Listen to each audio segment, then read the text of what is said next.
Hi there, sports fans. This is Greg Anderson along with Jerry Foster here at the GFI for our nightly recap. Day one is in the books. In the books. How'd it go, Jerry? Well, I think it went well. I thought the crowds were good for the first day. I mean, the three games, they were close. The first two games were close early, and then, they were, the teams just got a big inning, and that was it. And then we had that blowout tonight. I'll get right into that. Yeah, you'll get into that. The first three games, Thurston Senators defeated the Victoria Mavericks 9-2. 9-2. Second game was another little bit of a lopsided score. Shocking to me, Australia was on the wrong end of that. They lost to the Langley Senior Blaze 9-4, but Jerry, you said Geelong did have one brief opportunity there. Well, early in the game, when the score was, was it 2-1 to 3-1, and they had the bases loaded, and if they could have, got a key hit. I mean, they had a guy that hit a home run, deep home run later in the game. I mean, you pull that guy back there into that inning, and it's a few runs. So, but I was impressed with their defense, especially their infield. Their infield looked really sharp. Okay. Well, they got the problem for Geelong though is the competition just gets a little tougher from here on in. So let's see what they can do. It's all boils down to pitching. It sure does, and whether they'll have enough or not, I don't know. But this Langley team, they look good. Okay. They really look good. So like we said, Langley defeating the Geelong Bay Cats from Australia 9-4. Last game of the evening, we had an interesting stat. It wasn't a good stat, but it was an interesting stat. The Trail Orioles played the Grand Forks Blues. Trail 20, Grand Forks 6. There was an interesting stat for this game, Jerry. Trail, I believe, broke a GFI record.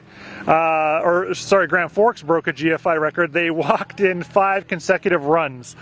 Yes, I don't know. I mean, it may have happened before, but that's a little odd, for that to happen. It's we should have been playing Fats Dominoes, I'm Walking for the older people on that one. So that game was a little bit lopsided. So tomorrow we've got a full slate of games.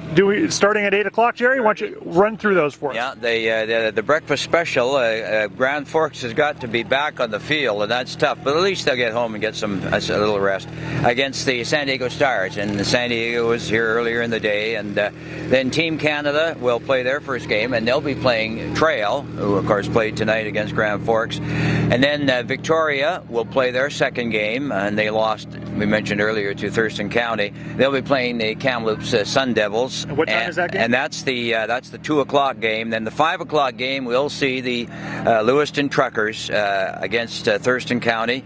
And of course that's 5, and that's the Lewiston's first game, and a lot of people will be looking at them to see how strong they are this year. And then finally the Seattle Studs will play the Idaho Warriors, LC State's second team.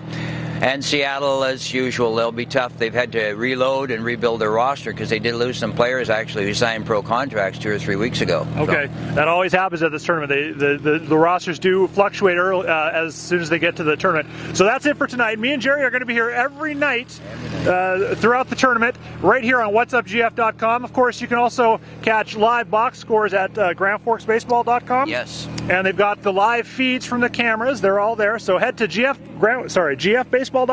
At grandforksbaseball.com. grandforksbaseball.com. And of course, every morning you're going to catch these updates with me and Jerry for whatsupgf.com. We thank you and have a good night. Good night. That's for